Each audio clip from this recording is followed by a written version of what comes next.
Hello, नमस्कार, प्रणाम। Sociology की एक और क्लास में आप सभी का स्वागत है। हम लोग कर रहे हैं सोशियोलॉजी की इमर्जेंस कि सोशियोलॉजी बेसिकली आई क्यों और कैसे आई। जो ये स्टडी ऑफ सोसाइटी है वो स्टडी है कैसी, क्या ये साइंटिफिक स्टडी है, क्या ये ह्यूमैनिस्टिक स्टडी है, कैसी है, उसको पढ़ने से पहले हम कर रहे हैं कि सोशियोलॉजी एज अ डिसिप्लिन क्यों आया, जिसमें हम लोगों ने पहले अभी देखा था कि 13 से लेकर 17 सेंचुरी तक जो रेनेसां पीरियड था उसमें किस तरीके से किन थिंकर्स ने क्या चीज़ें बोली और क्या रिलीजियस रिफॉर्म्स लेकर आए गए, जिससे कि रिलीजन का जो होल्ड था वो काफ़ी कम कर दिया गया लोगों की ज़िंदगियों से ऊपर से। ठीक बात है। तो जब लोगों के दिमागों में आइडियोलॉजिकल चेंजेस आते हैं तब जाकर उनकी थॉट प्रोसेस भी चेंज होती है, सोसाइटी के गवर्न होने का तरीका भी चेंज होता है। तो ये जो चेंज आ रहा था उसी को ही स्टडी करने के लिए सोशियोलॉजी आई थी। That was one of the perspectives कि रेनेसां की वजह से आइडियोलॉजिकल चेंजेस आए और सोसाइटी में चेंज आए, जिसको पढ़ने के लिए सोशियोलॉजी आई। दूसरा एक और कारण है कि 18 सेंचुरी में फ्रेंच रेवोल्यूशन भी हुआ, जिसकी वजह से मेजॉरिटी ऑफ जो मासेस थे उनके एक पॉलिटिकल डेवलपमेंट हुई, जहां पर पॉलिटिकल मॉडर्निटी आई। वो कैसे आई, क्यों आई, वो भी देखेंगे कि how French revolution helped in emergence of sociology, how it changes the society. क्योंकि सोशियोलॉजी का जो बेसिक एसेंस है ना, वो यही है कि सोसाइटी में जो चेंज आए उन चेंजेस से क्या कॉन्सिक्वेंसेस हुए, क्या पॉजिटिव थे, क्या नेगेटिव थे, और अगर थे तो वो कौन से चेंजेस थे। तो आपको पहले चेंजेस पढ़ने की, चेंजेस क्या आए उसको पढ़ने के लिए सोशियोलॉजी बाद में आएगी, जिसमें एक हम रेनेसां कर लिया है, आज करेंगे फ्रेंच रेवोल्यूशन। रेवोल्यूशन का मतलब क्या होता है? देखिए, रेवोल्यूशन का मतलब है क्रांति। ये तो इसकी ट्रांसलेशन हो गई। मतलब इसका ये है कि किसी भी चीज को आपने बहुत ही वायलेंटली चेंज कर दिया है, एकदम से इंस्टेंट चेंज है ये। इट इज नॉट एवोल्यूशनरी कि एक दिन, 2 दिन, 3 दिन और करते करते महीने, साल और सदियां बीत गई हैं। वो चेंज आता है बहुत धीरे धीरे। जैसे हम लोगों ने चार्ल्स डार्विन की थ्योरी की थी ना, कि जो एवोल्यूशन ऑफ मैन है वो कैसे हुआ है, थ्रू चिंपैंजीज, जिसको हमने देखा भी था कि कैसे प्रीस्टली क्लास ने उसको इग्नोर किया था और क्रिटिसाइज किया था।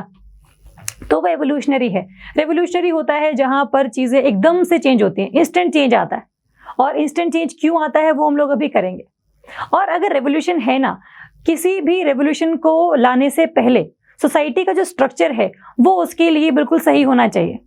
सोसाइटी अगर ऐसी है जहां पर हर कोई अपने मन की कर रहा है, या फिर जो वो चीज़ चाहता है वो चीज़ कर पा रहा है, रूल्स ठीक ठाक बने हुए हैं, आप रूल्स को मानते हैं और मन अपनी मर्जी से मानते हैं, ऐसा नहीं कि आप फोर्स्ड कोई आपकी मतलब उसमें हम चाहा है, आप मानते हैं, खुद भी मानते हैं, आपको फ्रीडम है एक्सप्रेशन की, रिलीजन की, थॉट्स की फ्रीडम है।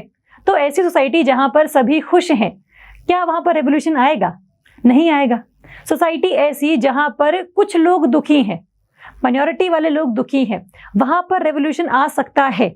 लेकिन क्योंकि मेजॉरिटी उसके फेवर में नहीं होती है तो those revolutions are not kind of successful. और अगर सपोर्ट मिल जाता है बाकी मेजॉरिटी से भी तब सक्सेसफुल हो जाता है। लेकिन अगर माइनॉरिटी है जो बिल्कुल अलग है, जिसका मेजॉरिटी से कोई लेना देना ही नहीं है, तब वो रेवोल्यूशन इज नॉट रेवोल्यूशन, वो बस एक छोटा सा स्पार्क है जो एकदम से आया और वो चला गया। रेवोल्यूशन होता है जहां पर सोसाइटी के majority of people are exploited, they are not govern properly. तो फ्रेंच रेवोल्यूशन का मतलब क्या है कि फ्रांस की सोसाइटी जो है उस टाइम पर 1789 से पहले उसका स्ट्रक्चर क्या था, कि वहां पर लोग खुश क्यों नहीं थे, स्ट्रक्चर था क्या, कौन सबसे ऊपर था, कौन सबसे नीचे था, क्या इक्वालिटी थी बहुत ज्यादा, क्या वहां पर हायरार्की थी बहुत ज्यादा, क्या था वहां पर। तो स्टार्टिंग सोसाइटी कैसी थी आपको एक तो वो पता होना चाहिए, फिर उसको चेंज करने के लिए रेवोल्यूशन आकर आया वो आपको पता होना चाहिए, और उसके बाद क्या हुआ, चेंजेस क्या आए वो आपको पता हो, और चेंजेस को स्टडी करने के लिए आई सोशियोलॉजी। तो that is basically the frame. तो फ्रेंच रेवोल्यूशन से कैसे चेंज आया सोसाइटी में, उससे पहले आपको पता हो कि सोसाइटी जो है उस टाइम पर कैसी थी। इसको शुरू करने से पहले हल्का सा आपको ब्रीफ में दे रही हूं कि जो सोसाइटी है फ्रांस की, अगर आप थोड़ा सा पीछे की साइड जाओ, जिसमें हम बात करते हैं 1660 की, इस दौरान जो है फ्रांस में एक डायनेस्टी है जिसका नाम है बॉर्बन, उसका रूल है। यहाँ पर लुई 14 जो है वो राजा हैं, मोनार्की सिस्टम है यहाँ पर राजा का बेटा ही राजा होता है, यहाँ पर इलेक्शंस नहीं हो रहे हैं हर साल। यहाँ पर क्या है, जब ये राजा हैं, ये राजा ऐसे राजा है जो बहुत ही ज्यादा एक्सपेंशन में बिलीव कर रहे हैं और काफी ज्यादा इन्होंने बहुत होल्ड बना के रखा हो पूरी सोसाइटी के ऊपर। चर्च जो है इन्होंने खुद बनाया है, जो अदर देन रोमन चर्च है, मतलब अलग अलग तरीके के जो चर्च हैं वो यहाँ पर स्टैब्लिश हुए, और वो चर्च क्या है, that is also controlled by king. तो जो चर्च में जो भी काम कर रहे हैं, प्रीस्ट काम कर रहे हैं, क्लर्जी काम कर रहे हैं, उनका काम क्या है, उनका काम यही है कि जो सोसाइटी में लोग रहते हैं उनको ये विश्वास दिलाना कि जो राजा है ये डिवाइन कैरेक्टर है, जो इन्होंने कह दिया वो बिल्कुल सर्वमान्य है और उसको कोई भी खिलाफ नहीं करेगा। तो उनका काम ये है, because they are appointed by monarch. अब जब मोनार्क का बेसिकली यही है कि एज अ डिवाइन अथॉरिटी है, और उनका एक कहना है कोट अनकोट है कि आई एम दी स्टेट, मेरे मन में जो आएगा वो रूल पास किए जाएंगे और जो मैंने बोल दिया वही रूल है, वही ही अब लॉ बन जाएगा। तो इतना ज्यादा होल्ड है वहां पर। वहां के प्रीस्ट भी इसी तरीके से काम कर रहे हैं कि लोगों के मनों में विश्वास दिलवा दें कि ये तो डिवाइन कैरेक्टर है, इसके खिलाफ हम बोल ही नहीं सकते। और जब एक्सपेंशन बहुत ज्यादा होती है तो एडमिनिस्ट्रेशन में थोड़ा सा आप मतलब लोगों को अपॉइंट कर देते हैं। आपका तो पूरा जो मेन मकसद है वो टेरिटरी एक्वायर करने के लिए है, आप तो रूटीन के जो कामकाज है वो नहीं देख सकते। तो इन्होंने क्या कर रखा है, एक काउंसिल्स बना रखी है, एक मिलिट्री काउंसिल है, एक एडमिनिस्ट्रेटिव काउंसिल है, एक एकेडमिक काउंसिल है, जो सारे डिपार्टमेंट्स को देखते हैं। और ये जो काउंसिल्स के हेड हैं ये भी उनके द्वारा ही अपॉइंट किए जा रहे हैं, और वो बेसिकली किंग को एडवाइस देंगे कि आप ऐसा कर लीजिए, वैसा ना कर लीजिए। तो जो साथ में मिलने जो साथ वाले लोग हैं वो एक एक्सपर्ट के तरीके से काम करते हैं, उनका पूरा डिपार्टमेंट है, और जब एक्सपर्ट की एडवाइस आप लेते हैं तो आप गवर्निंग अच्छे से कर पाते हैं। तो एक तो ये नेशनल लेवल पर ये सारे काउंसिल्स बनी हुई हैं, और एडमिनिस्ट्रेशन को और अच्छा करने के लिए प्रोविंसेस लेवल पर भी आपने जो हेड हैं वो इस्टेब्लिश किए हुए हैं। वो प्रोविंसेस के हेड भी मोनार्क के द्वारा ही अपॉइंट किए जाते थे ताकि वो लॉयल रहें। कल को अगर एक प्रोविंस में कोई भी उसको राजा, कोई भी अगर लीडर को लगता है कि लोग मेरे साथ हैं, मैं किंग को जो है हरा सकता हूँ, लोगों के पास मतलब लोगों का सपोर्ट है मेरे पास, सेना मेरे पास है, तब तो बहुत ज़्यादा पीस एस्टैब्लिश नहीं हो पाएगी। और यही कंट्रोल है जो लुई 14 ने इस डायनेस्टी के राजा ने बनाकर रखा हुआ था। तो उस टाइम पर बहुत एक्सपेंशंस हो रहे थे, एडमिनिस्ट्रेटिव काउंसिल्स वगैरह थी, सारी की सारी रूल्स प्रोविंशियल लेवल पर भी होता था, और एक काइंड ऑफ मोनार्की थी जहां पर चर्च का भी पूरा का पूरा जो होल्ड है वो स्टेट के पास ही था, मतलब किंग के पास था। ये तो बात सही है। अब जब इस राजा के लुई 14 की डेथ होती है, उसके बाद जो दो राजा आते हैं, लुई 15 और लुई 16, इस टाइम पर जो होल्ड है, मतलब एक राजा का जो एक काम है ना कि पूरी सोसाइटी को ऐसे होल्ड में रखना, रेगुलेट करना, हर चीज को देखना कि क्या चीज सही हो रही है, क्या चीज गलत हो रही है, ये रखना, उसको आइडिया हो कि चल क्या रहा है जिंदगियों में लोगों की। जब आप अपने लिए मतलब आप बस सिर्फ और सिर्फ वेल्दी आप हैं, आप अपनी लाइफ को बहुत एंजॉय कर रहे हैं, आपके पास सब कुछ सुविधाएं हैं, लग्जरी है, तब आप ना बहुत ज्यादा काम नहीं करते, तब आप लोगों के ऊपर छोड़ देते कि हाँ आप काम कर लीजिए। और जब आप लोगों के ऊपर छोड़ देते हैं उनको एज इट इज काम करने के लिए, तो कहीं ना कहीं वो जो होल्ड है वो आपके हाथों से निकल जाता है और लोग अलग तरीके से सोचना शुरू करते हैं, और तब डायनेस्टी का जो डाउनफॉल है वो शुरू हो जाता है। तो या तो आपके ऊपर कोई एक्सटर्नल फोर्सेस अटैक कर देंगे, बिकॉज आप तो मतलब वेल्थ, विमेन, वाइन, इन सब में बिजी हैं, तो वो कोई अटैक कर देगा आपके ऊपर, या फिर आपके राजा, आपके राज्य के ही लोग आपके खिलाफ साजिश करेंगे, और ऐसा ही हुआ है ना। तो उसके बाद जो है कहीं ना कहीं एक लहर जो आई रेवोल्यूशन की, कि लोगों को ये लगा कि अब हम तो बहुत ज्यादा एक्सप्लॉइट हो रहे हैं, क्योंकि जब राजा का होल्ड खत्म हो गया तो जो प्रोविंशियल लेवल पर गवर्न करते थे लोग, जो मोनार्क में ही अपॉइंट किए हुए हैं, उन्होंने अपनी मनमर्जी करनी शुरू कर दी। और जब अपनी मनमर्जी कर रहे हैं तो वो कितने ही टैक्स ले लें उनसे, कितने ही प्रोविंसेस वो अपने बढ़ा दें, कोई भी काम आप लोगों से करवा लें।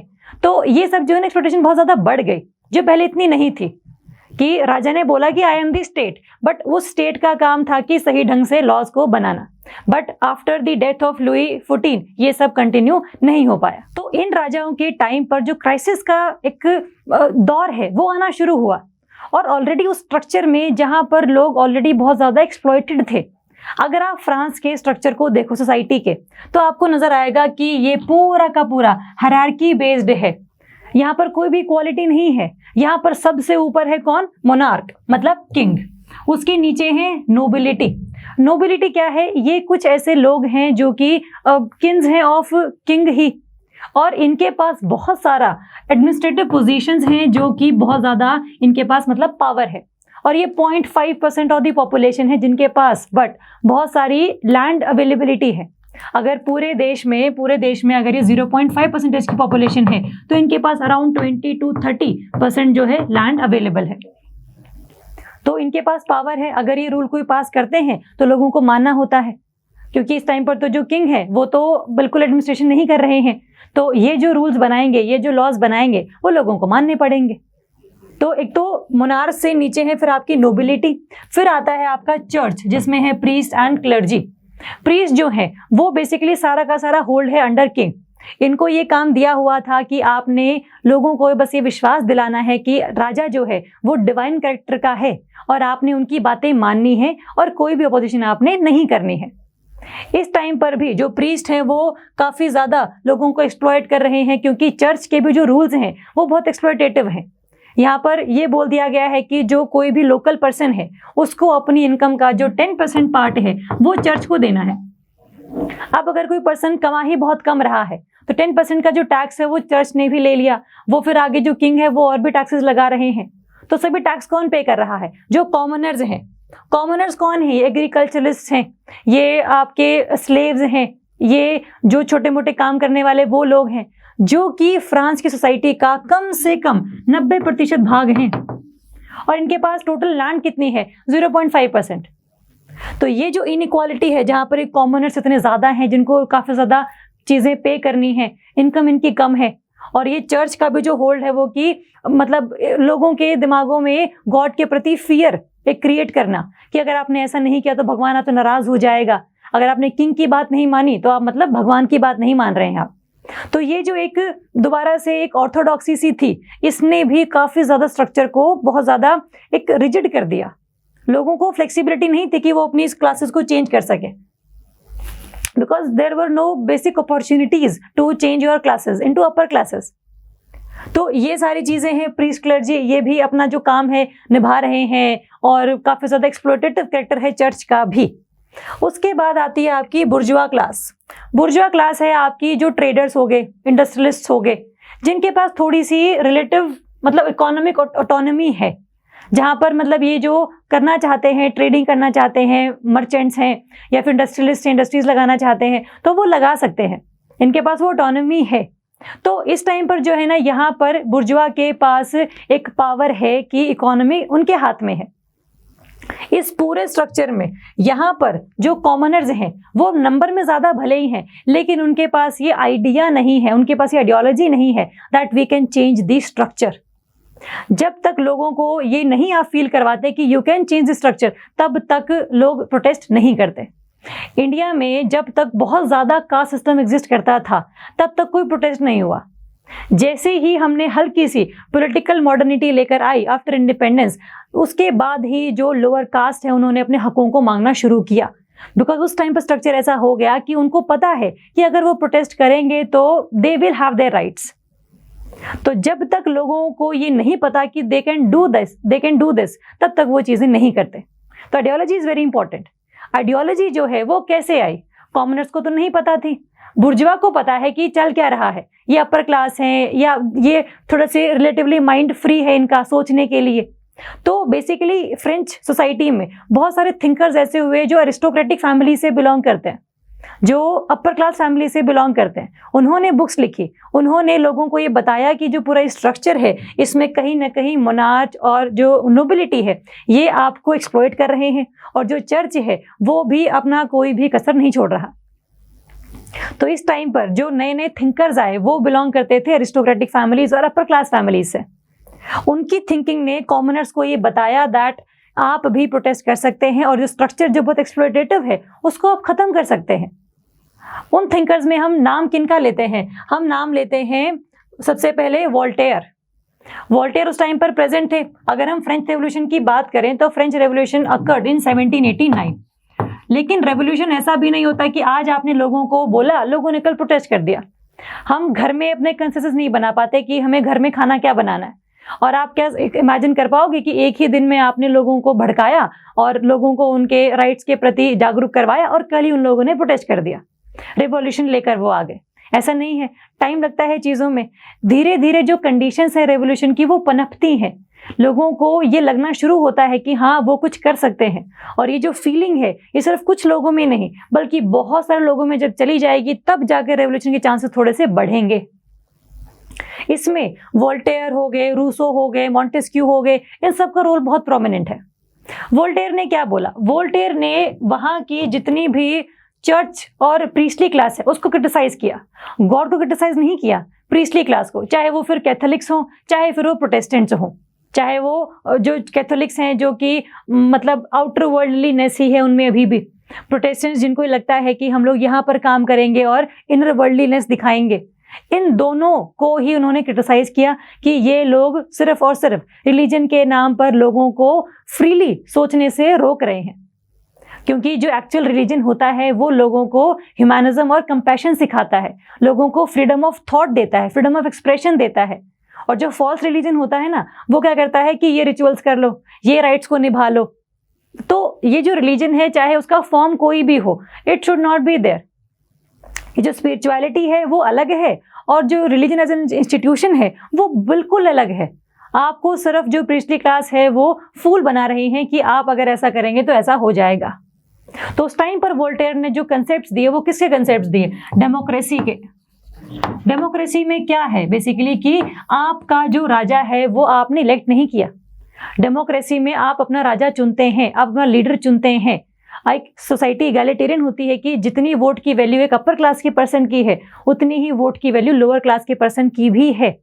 तो there is rule of law कि यहाँ पर एक रूल है जिसके हिसाब से आप चीजें कर रहे हैं और वो रूल आपने ही बनाया है क्योंकि लीडर आपने चुना है, सरकार आपने बनाई है, तब जाकर ही तो आप रिप्रेजेंट कर पाए अपने सभी इश्यूज को। तो डेमोक्रेसी का इन्होंने फिनोमिना दिया। उसके बाद फ्रीडम ऑफ एक्सप्रेशन का फिनोमिना कि हर किसी के पर्सन के सोचने का जो तरीका है ना वो अलग है। ओके, हम बात मान गए, मैं जो बात बोल रही हूँ मे बी आप उससे अग्री ना करें, ओके, बट इसका मतलब ये तो नहीं है ना कि मुझे बोलने का हक ही नहीं है। वोल्टेयर ने बोला कि मे बी मैं आपसे अग्री ना करूं आप जो बोल रहे हैं, लेकिन मैं आपके बोलने का जो अधिकार है वो नहीं छीन सकता। Everybody has the right of, everybody has the freedom of expression कि आपको जो लगता है आप बोल सकें। तो जब आप ये कर पाएंगे तभी तो आप अपने माइंड को फ्री कर पाएंगे, तभी तो आप ये सोच पाएंगे कि जो रिलीजन, जो चर्च, जो प्रीस्टली क्लास आपको कह रहे हैं वो मे भी सही ना हो। अपना माइंड भी आप खुद अप्लाई करें। ये सारी बातें जो रेनेसां में हम लोगों ने पढ़ी थी, सारी बातें वोल्टेयर कहते हैं, बस हल्का सा इसमें पॉलिटिकल टच है कि आप लीडर खुद चुने। ये फ्रीडम ऑफ एक्सप्रेशन आपकी रिलीजन वाइज नहीं है, ये आपके राइट्स वाइज है, ये आपका जो पॉलिटिकल राइट्स है उनके वाइज है ना, कि आपने जो रूल्स हैं वो अपने लिए खुद बनाए हैं।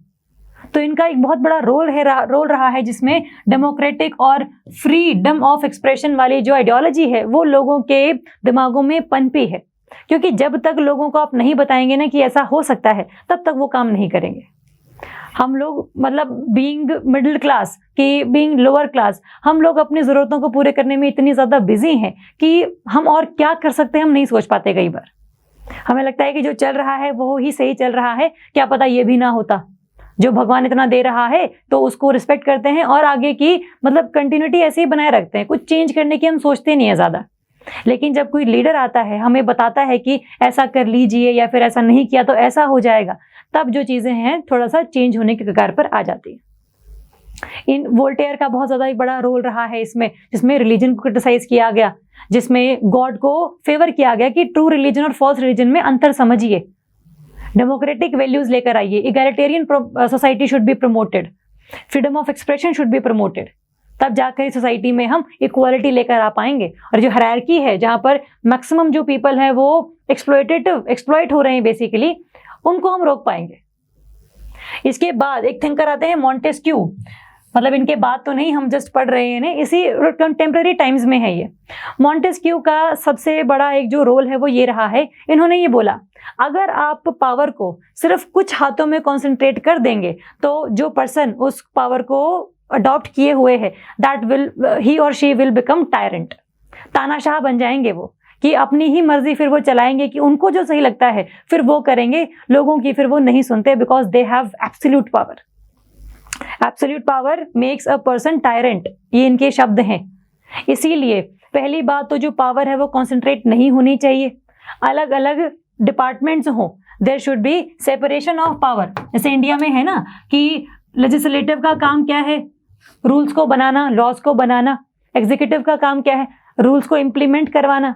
और अगर रूल्स ढंग से इम्प्लीमेंट नहीं हो रहे हैं रूल्स इम्प्लीमेंट नहीं हो रहे हैं और रूल्स अच्छे नहीं बने हैं, तो उनको इंटरप्रेट करना किसका काम है, जुडिशरी का काम है, ताकि एक चेक एंड बैलेंस बना रहे, ताकि कोई भी एक जो मतलब एक पोर्शन है पूरा गवर्नमेंट का, वो अपने से ज्यादा काम ना करे, जो उसका टेरिटरी है काम करने का उसी में ही रहकर वो काम करे। तो separation of power should be there.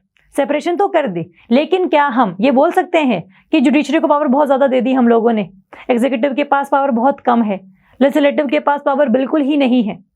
तो सेपरेशन तो हमने कर दिया, but there should be balance of power as well, कि जो पावर आपने दी है वो पावर बैलेंस्ड भी तो होनी चाहिए। सिंपल बांट देने से कोई फर्क थोड़े पड़ जाएगा, मतलब चीजें बैलेंस में रहे। और ये बैलेंस में कब रहेंगी, जब लोग जो है किसको फॉलो करेंगे, तीनों के बनाए हुए रूल्स मेकिंग को, रूल एग्जीक्यूशन को और रूल्स की इंटरप्रिटेशन को। ये है आपका रूल ऑफ लॉ, क्योंकि जो रूल्स हैं वो लोगों ने खुद ही बनाए हैं, तो वो उसकी रिस्पेक्ट भी करेंगे। और ये जो रूल ऑफ लॉ है ये क्या है, ये कॉन्स्टिट्यूशन है हमारा। दोज रूल्स आर कोडिफाइड, कि वो हम लोगों ने लिखे हुए हैं कहीं। वो किसने बनाए, हम लोगों ने बनाए हैं। और अगर आप हमसे पूछे कोई लॉ बनाओगे तो हम बाद में मुकर थोड़े जाएंगे कि हमने तो बोला ही नहीं था ऐसा। आप लोगों की सहमति से ही रूल्स बने हैं सारे के सारे। तभी तो अगर रूल्स ना हो तो दिक्कत ज्यादा है एज कंपेयर टू रूल्स होने के। हमें लगता है कि रूल्स अगर होंगे तो थोड़ा सा मतलब हम सही ढंग से बिहेव नहीं कर पाएंगे, हम अपनी मनमर्जी का नहीं कर पाएंगे। लेकिन अगर रूल्स बिल्कुल ना हो तो अगर हर कोई अपने मन की मर्जी कर रहा है तो फिर आपके मन की मर्जी नहीं हो रही है। आप सबने देखा होगा वो एक मूवी थी जिसमें सलमान खान को गॉड बना दिया जाता है, ओ गॉड तुसी ग्रेट हो। उसमें क्या होता है ना कि लास्ट में सलमान खान को वो गॉड बना देते हैं कि आप देखो आपने मतलब पूरा जो दुनिया क्या चलानी है। और वो बोलते हैं कि जिसके जो मन में आता है वो करे, जिसको जो चाहिए उसको वो मिल जाए। हमें लगता है ना कि जिसको जो चाहिए वो मिल जाए तो अच्छी बात होती है। तो फिर आप मूवी का फिर एंड देखोगे तो आपको लगेगा पता कि आप मतलब सेम लोग जो हैं, कई सारे लोग जो है वो सेम चीज भी चाह सकते थे, फिर उस सेम चीज के ऊपर काफी सारे फिर प्रोटेस्ट होंगे, वायलेंस होगा, राइट्स होंगे। तो सभी लोगों को हम वो चीजें नहीं दे सकते जो वो चाहते हैं, बट हम जनरल सोसाइटी के हिसाब से चीजें करेंगे ताकि मैक्सिमम जो पीपल हैं वो हैप्पी रह सके। और वो कब रहेंगे happy, when there will be rule of law. किसी पर्सन का नहीं रूल चल रहा है, यहाँ पर लॉज का रूल चल रहा है। लॉज का मतलब सारी चीजें जो हैं वो लॉज के हिसाब से चल रही हैं, और वो लॉज हम लोगों ने ही अपने लिए बनाए हैं। जैसे हम कहते हैं ना कि we the people of India, इसका मतलब ये रूल्स हमने बनाए हैं और हम ही इसको मानेंगे। कॉन्स्टिट्यूशन हमारे द्वारा ही बनाया गया है, तो क्यों नहीं मानेंगे हम उसे, हम मानेंगे उसे। मेजॉरिटी ऑफ द पीपल तो मानेंगे ही, और अगर नहीं मान रहे हैं तो हमारे पास क्या अलग अलग डिपार्टमेंट्स हैं, अलग अलग ब्रांचेस हैं सोसाइटी में, गवर्नमेंट्स वगैरह की, जो उनको इम्प्लीमेंट करवा देंगे एक्चुअल में। ठीक है, तो इनका भी बहुत बड़ा रोल था जिसमें separation of power, balance of power and rule of law को बहुत ज्यादा तवज्जो दी गई, so that society should be free and that society should be egalitarian, equality में बिलीव रखने वाली। ये नहीं कि हायरार्की है बहुत ज्यादा, किसी को बहुत पावर दे दी, किसी को बहुत कम पावर दे दी। There should be some balance. इसके बाद एक थिंकर और हम करते हैं, डेनिस डाइड्रॉट। इन्होंने क्या बोला, ये ना हिस्टोरियन थे बेसिकली, जो मॉन्टेस्क्यू और जो अपने वोल्टेयर हैं ये अरिस्टोक्रेटिक फैमिली से बिलोंग करते हैं, अपर क्लास फैमिली से आते हैं। तो इन्होंने लोगों को बताया कि आप प्रोटेस्ट कर सकते हैं, इससे ये फायदा आपको पहुंच सकता है। सोसाइटीज को कंपेयर कर लीजिए आप कि अगर आप स्टेप उठाते हैं प्रोटेस्ट करने का तो क्या हो सकता है। You have nothing to lose. आप जहां पर हैं आप उससे ज्यादा बुरे नहीं हो सकते, तो कुछ अच्छा ही है जो आप कर सकते हैं। जो ये है हिस्टोरियन। इन्होंने फ्रांस की सोसाइटी को पढ़ा starting from 12th of century से 18th ऑफ सेंचुरी तक। इन्होंने ये देखा कि फ्रांस में सोसाइटी में जो एवोल्यूशन आया है वो कैसे आया है, चर्च कैसे आया है, चर्च कैसे पावरफुल बना है, राजाओं ने किस तरीके से अपनी पावर्स को बिल्कुल कॉन्सेंट्रेट करके रखा हुआ है। तो जब एवोल्यूशन आ गया तब ये पता लगा कि जो चर्च है और जो किंग है, they are not divine in nature, इनको भी हम क्वेश्चन कर सकते हैं। और जब आपको ये पता लगता है कि ये जो फिगर हम सोच रहे थे कि भगवान के बिल्कुल बराबर हैं, हम इनके खिलाफ कैसे बोल सकते हैं, जब हमें ये पता लगा कि ये हम जैसे ही हैं, they are not divine in nature, तब आप क्वेश्चनिंग करनी शुरू करते हो। आप ये देखते हो कि हम लोगों को राज करने के लिए जो इनको हम लोगों ने सारी रिस्पॉन्सिबिलिटीज दी हुई हैं, ये अपनी रिस्पॉन्सिबिलिटी ढंग से नहीं निभा रहे हैं। अगर ये ढंग से निभा रहे होते तो हमारी जो ये हालात है ये वो नहीं होते।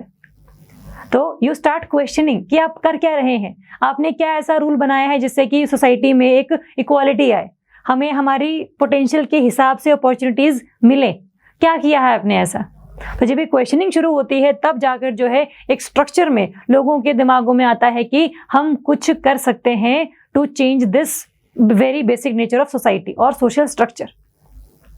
अब जो सारे थिंकर्स हैं, इन्होंने सरकार के खिलाफ बोला, किंग के खिलाफ बोला, बेसिकली सरकार ही किंग है उस टाइम पर, प्रीस्टली क्लास के खिलाफ बोला, चर्च के खिलाफ बोला। तो जब आप बहुत ज़्यादा टायरेंट होते हैं ना कि आपको लगता है कि सारा रूल मेरा ही है, तब आप किसी को फिर ऐसे बोलने नहीं देते। इसीलिए इन सबको जेलों में डाला गया। मॉन्टेस्क्यू थिंकर की तो डेथ भी जेल में ही हुई है, बट उनके जो आइडियाज़ थे उन्होंने इतना ज़्यादा लोगों को इन्फ्लुएंस किया कि बहुत ज़्यादा लोगों ने उन पर विश्वास करके अपने लिए जो एक नई सोसाइटी है उसको बनाना शुरू किया। तो ये सारे थिंकर्स का बहुत बड़ा एक रोल रहा है। और इससे भी बड़ा एक जो रोल है वो रहा है रूसो का, जीन रूसो, मतलब फ्रेंच में कुछ और बोलते होंगे, हम लोग इनको रूसो के नाम से ही जानेंगे। Starting from 1712 to 1778। अब आपने याद नहीं करने की कितने साल तक जिंदा रहे हैं, बस आपको पता हो कि किस टाइम पीरियड में काम कर रहे हैं। रूसो जो है ना, रूसो को ये बोला गया कि अगर रूसो नहीं होते तो फ्रेंच रेवोल्यूशन कभी भी नहीं होता। He is considered as the father of French revolution, जिनके दिए हुए slogan liberty, equality, fraternity, justice, ये अपनाया गया इन फ्रेंच कॉन्स्टिट्यूशंस, है ना। तो बट इन्होंने ऐसा किया क्या? देखो, रूसो की आइडियोलॉजी समझने से पहले आपको थोड़ा सा रूसो के बारे में जानना होगा। रूसो का ये मानना है, रूसो उन लोगों में से हैं जो स्केप्टिस्ट हैं। हमने कल किया था ना कि चेंज जब आता है तो बहुत लोगों को लगता है कि वाओ मजा आ गया, बाकियों को लगता है कि पहले ही हम ठीक थे, अब तो बहुत ज़्यादा हम लोग सेल्फ सेंट्रिक हो गए हैं, हमें अपनी ही पड़ी है, बाकियों की हम सोचते नहीं हैं, सेल्फ कंजप्शन में ही हम बिलीव करते हैं। तो ये उनमें से हैं स्केप्टिस्ट, जिनको लगता है कि मॉडर्निटी सही नहीं है। He is basically critic of modernity. ये कंपेयर करते हैं एक तो स्टेट ऑफ नेचर, जहां पर जो मैन है वो प्रिमिटिव है और कोई भी ऐसा कोई रूल नहीं है, सभी हंटर्स और गैदरर्स हैं, बस अपनी सेटिस्फैक्शंस को पूरी कर रहे हैं जो कि लिमिटेड है। अगर आपके पास जैसे जब कम होता है ना तो आप कम में ही सेटिस्फाई हो जाते हो, आपकी नीड्स बहुत ज़्यादा लिमिटलेस नहीं होती, लिमिटेड नीड्स होती हैं, भले ही आप प्रिमिटिव हो बट लिमिटेड नीड्स के साथ में हो। जैसे ही मॉडर्निटी आई है, आपका ये जो पूरा का पूरा सिस्टम है ये चेंज हो गया है। अब जो पर्सन है वो बहुत ज़्यादा सेल्फ सेंट्रिक हो गया है, आइसोलेशन में रहता है, बहुत ज़्यादा सेल्फ कंजम्पशन में बिलीव करता है, बहुत ज़्यादा सेल्फ ऑब्सेस्ड है। तो ये जो मॉडर्न चेंज आया है ये ठीक नहीं है। इसमें अब होगा क्या, वही सभी लोग जो अपने लिए बेस्ट चाहेंगे, सोसाइटी का बेस्ट नहीं हो पाता। जब हर कोई अपने मन की कर रहा है तो फिर जो पैटर्न है, जो ऑर्गेनाइजेशन है सोसाइटी में, वो नहीं बनता। There is no social structure कि कल को अगर जो कॉमनर्स वगैरह हैं, अगर ये अपने सारे हकों को मांगना शुरू कर दे तो सभी ही मांग रहे हैं, इसका जो और बाकी क्लास है वो सफ़र करेगी। फिर अगर किंग है वो अपनी मर्जी ही चला रहे हैं तो फिर बाकी जो सारे कॉमनर्स हैं वो सफ़र कर रहे हैं। तो सोसाइटी में बस एक आप कह लो कि कम्युनिटी है जिसकी चल रही है, बाकी सब एक्सप्लॉइट हो रहे हैं। तो क्योंकि यहाँ पर जो रूल्स हैं वो ऐसे रूल्स नहीं जो आप लोगों ने खुद ही बनाए हों। अगर आप रूल्स खुद बनाएंगे तो फिर आप कहीं ना कहीं अपने लिए भी कुछ चीज़ें रखेंगे। तो अगर इस सोसाइटी में जहाँ पर ये सेल्फ सेंट्रिसिटी है, जहाँ पर ये मॉडर्निटी के नाम पर बहुत ज़्यादा सेल्फ कंजप्शन है, सेल्फ ऑब्सेशन है, वहाँ पर अगर आपको एक रूल लेकर आना है, लोगों को फ्रीडम ऑफ एक्सप्रेशन देनी है, लेकिन लिमिटेड वे में, आपको क्या करना है, आपको एक कॉन्ट्रैक्ट बनाना पड़ेगा। And that book was known as social contract. कि किस तरीके से मॉडर्निटी में अगर जो ये बहुत कियोस फैला है, अगर आपको ये समेटना है तो you should focus on social contract. अब ये क्या है? सोशल कॉन्ट्रैक्ट बेसिकली एक ऐसा कंसेप्ट है जहां पर सोसाइटी के काफी सारे लोग इकट्ठे होते हैं और ये कुछ रूल्स बनाते हैं। कंसेंसस से बने हुए रूल्स को हम कहते हैं कि आपने अपने लीडर चुने और आपने उनको कुछ टास्क दिए कि आपका काम है कि जो मेरी सारी प्रॉपर्टी है आपको उसको बचाना है, कि आपके पास ये पावर है कि आप कुछ भी करें लेकिन जो प्रॉपर्टी है वो बचनी चाहिए, और ये इसलिए आप कर रहे हैं क्योंकि मैंने आपको बोला है, बिकॉज ये मेरी प्रॉपर्टी है। तो इस कॉन्ट्रैक्ट में क्या होगा? इस कॉन्ट्रैक्ट में सारे रूल्स कौन बनाएगा? सोसाइटी ही बनाएगी। जब ये सारे रूल्स बन जाएंगे तब लोग जो हैं, जो एक पहले मैन की डेफिनेशन थी ना एक, तो वो क्या बन जाएगा? प्रिमिटिव सोसाइटीज में हम मैन यूज करते थे, अब सोसाइटी जो मॉडर्न वाली हैं उनमें हम सिटीजन यूज करेंगे। सिटीजन हैव सम राइट्स, तो मैन बिकम्स सिटीजन। आपकी जो ये आप कह लो कि जो आपकी ये पर्सनल पोजीशन थी, that will become legitimate wealth, कि आपके पास कोई प्रॉपर्टी थी, आपको था कि बस ये मेरी है, लेकिन अब ये आपकी है, ये बाकियों को भी पता है, क्योंकि इस प्रॉपर्टी की रक्षा कौन कर रहा है? जिसको आपने चुना है। कौन? स्टेट, आपके लीडर्स बेसिकली। जो ये अनबाउंड फ्रीडम थी कि कोई जो मर्जी आ रहा है वो कर रहा है, इट विल बिकम थोड़ा सा रूल बेस्ड फ्रीडम, कि हर किसी को अपने हिसाब से काम करने का मौका मिलेगा। You will be having the freedom but थोड़ा सा रूल बेस्ड, कि आपकी फ्रीडम सिर्फ वहीं तक ही है जहां तक किसी और की फ्रीडम को आप वायलेट नहीं करते। तो सोशल कॉन्ट्रैक्ट जो बेसिकली बना है वो कैसे बना है? On the basis of general will. ये जो एक नया कंसेप्ट है जो रूसो ने दिया था, it is called general will. General will क्या है? सोसाइटीज के बहुत सारे लोगों का कंसेंसस है जिसमें रूल्स को बनाया गया है, और तभी ही जो सोसाइटीज हैं वो सही ढंग से काम कर पाएंगी। बिकॉज जो मॉडर्न मैन है ना, उसकी लिमिटलेस नीड्स हैं और वो उनको पूरा करने के लिए किसी भी हद तक जाएगा। और अगर आपको ये सब रोकना है कि वो किसी भी हद तक ना चला जाए, उससे वायलेंस भी क्रिएट होती है, उससे राइट्स भी होते हैं, उससे किसी और की फ्रीडम भी हैम्पर होती है। तो अगर ऐसा ना हो तो आपको कुछ रूल्स बनाने पड़ेंगे ताकि सभी सही ढंग से अपनी जिंदगियों को जी पाए। और वो जो स्टेट बना है that is on the basis of general will. अब जनरल विल तो हमें समझ में आ गई कि ये मेजॉरिटी ऑफ द लोगों का मानना है कि ऐसा होना चाहिए, इसी के हिसाब से स्टेट भी बनाया गया है जिसका सारा काम लोगों ने उसको खुद ही बताया है कि आपका ये काम है, आपने रूल्स बनाने हैं ताकि किसी की भी फ्रीडम को आप हैम्पर ना करें। इसके साथ साथ रूसो ने ना दो चीज और बोली हैं। जैसे हम बात करते हैं जनरल विल तो हमने देखा, इसके साथ साथ दो चीजें हैं। एक तो इन्होंने दिया एक्चुअल विल और एक इनका कंसेप्ट था रियल विल। मतलब जनरली बहुत ऑफिशियली हम नहीं बोलते कि इन्होंने ये दोनों कंसेप्ट दिए, बट एक्चुअल विल और रियल विल में बहुत सारा डिफरेंस है। एक्चुअल विल क्या है? एक्चुअल विल वो विल है जो कि आप बहुत ज्यादा अपने पर्सनल इंटरेस्ट के हिसाब से चाहते हैं, बहुत स्पॉन्टेनियस नीड्स हैं ये, कि आपका मन कर रहा है ये चीज करने का, बस आपकी वो विल है, दैट इज एक्चुअल विल। कि आपको लगता है कि आप इसी सोसाइटी में बैठे हैं जहां पर ड्रिंक करना पड़ेगा आपको, आप पार्टी में गए हैं तो आपको पीयर प्रेशर है वो सारा काम करने का, और आप चाहते भी हैं ड्रिंक करना, तो वो आपकी एक्चुअल विल है। लेकिन आप जो ये रियल विल है वो क्या है? ये रियल विल है जब आपके ऊपर कोई भी पीयर प्रेशर ना हो, जब आपके ऊपर कोई भी एक्सटर्नल फोर्सेस ना काम कर रही हो, उस आपके ऊपर कोई भी मतलब कोई बर्डन नहीं है काम करने का, और ये जो काम है ये आपके भले के लिए है, वो आपकी रियल विल है जो आपको लॉन्ग टर्म के लिए बेनिफिट देती है।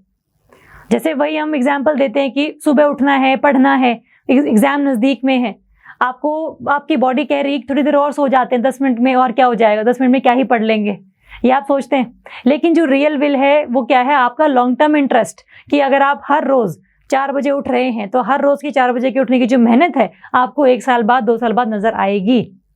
तो वो आपका जो बहुत इमीडिएट रिस्पॉन्स है ना कि मैं ये करना चाहता हूँ या करना चाहती हूँ, that is actual will, that is driven by self love. और ये जो है रियल विल, ये it is driven by sympathy और कोऑपरेशन, जहां पर आप लोगों की भी सोचते हैं कि अगर मैं ये ऐसा काम करूंगा या करूंगी तो सोसाइटी के ऊपर क्या इम्पैक्ट पड़ेगा, है ना। और ये लॉन्ग टर्म बेनिफिट्स के लिए हम यूज करते हैं। तो जनरल विल बेसिकली क्या है? जब एक्चुअल विल और रियल विल इकट्ठे हो जाएंगे that will make general will. क्योंकि उस सोसाइटी में जो जनरल विल से रेगुलेट की जा रही है वहां पर ये जो लोग हैं जो करना चाहते हैं वो भी कर पा रहे हैं, लेकिन क्योंकि रूल्स हैं इसी के लिए बाकियों की जो फ्रीडम है वो भी हैम्पर नहीं हो रही है। तो आप जो चाहते हैं वो कर पा रहे हैं, बाकी जो चाहते हैं वो भी कर पा रहे हैं, और एक दूसरे की फ्रीडम को आप हैम्पर नहीं कर रहे। That is general will, the fusion of real will and actual will. आप जो चाहते हैं वो भी करें, बाकी जो चाहते हैं वो भी करें, एंड इसी तरीके सोसाइटी जो है हमारी गवर्न होती रहे। स्टेट हमने जो बनाया है वो ऐसा होगा। अब जो ये सोसाइटी है, जो ये बनी है, इसमें क्या आपको लगता है कि हम इक्वालिटी की बात कर रहे हैं? हम कर रहे हैं। हम बात करें कि देयर शुड बी इगैलिटेरियनिज्म, सभी को उनके राइट्स मिले, सभी को उनको ड्यूटीज पता हो कि उनको एक्चुअल में करना क्या है। तो ये सारी चीजें हमने देखी। उसके साथ साथ इनको पॉलिटिकल फ्रीडम भी है कि सारों को मिलाकर ही हम एक स्टेट चुन रहे हैं ना, सबकी मेजोरिटी काम में है, तभी तो वो जो पर्सन है लीडर बना है हमारा। पॉलिटिकल फ्रीडम भी है, इकोनॉमिक फ्रीडम भी है। आप जो चाहते हैं वो कर सकते हैं। अगर आपको लगता है कि आपको एग्रीकल्चर करनी है, आप कर लीजिए एग्रीकल्चर। अगर आपको लगता है कि मुझे पढ़ना है, आप पढ़ लीजिए। अगर आपको लगता है कि आप इंडस्ट्रीज खोलनी है, आप इंडस्ट्रीज खोल लीजिए। तो सोसाइटी जो मॉडर्न है उसमें जहाँ पर इतना सेल्फ ऑब्सेशन है, उसको अगर आपने कंट्रोल रखना है तो आपने सभी के हिसाब से ही रूल बनाने हैं। And the society will be governed bye general will which is the fusion of actual will, आप जो चाहते हैं कर सके, एंड रियल विल, आपके साथ साथ बाकियों का भी जो एक फ्रीडम है उसकी भी हम रक्षा करेंगे साथ साथ। तो ये जो ड्रीम ऑफ फ्रांस है, जो रूसो ने सभी को दिखाया कि अगर आप प्रोटेस्ट करते हैं और अगर आप इनको चैलेंज करते हैं, प्रीस्टली क्लास और मोनार्क को, तो अल्टीमेटली जाकर आप कहीं ना कहीं अपने राइट्स को ले पाएंगे। आप अपना लीडर खुद चुन पाएंगे, आप रूल्स खुद बना पाएंगे। आपको ही वो रूल्स बनाने हैं और आपको ही जो रूल्स हैं वो गवर्न करेंगे। तो सोसाइटी जो ऐसी बनेगी जहां पर सभी लोगों को उनके राइट्स मिल रहे हैं, हम क्यों नहीं चाहेंगे ऐसा।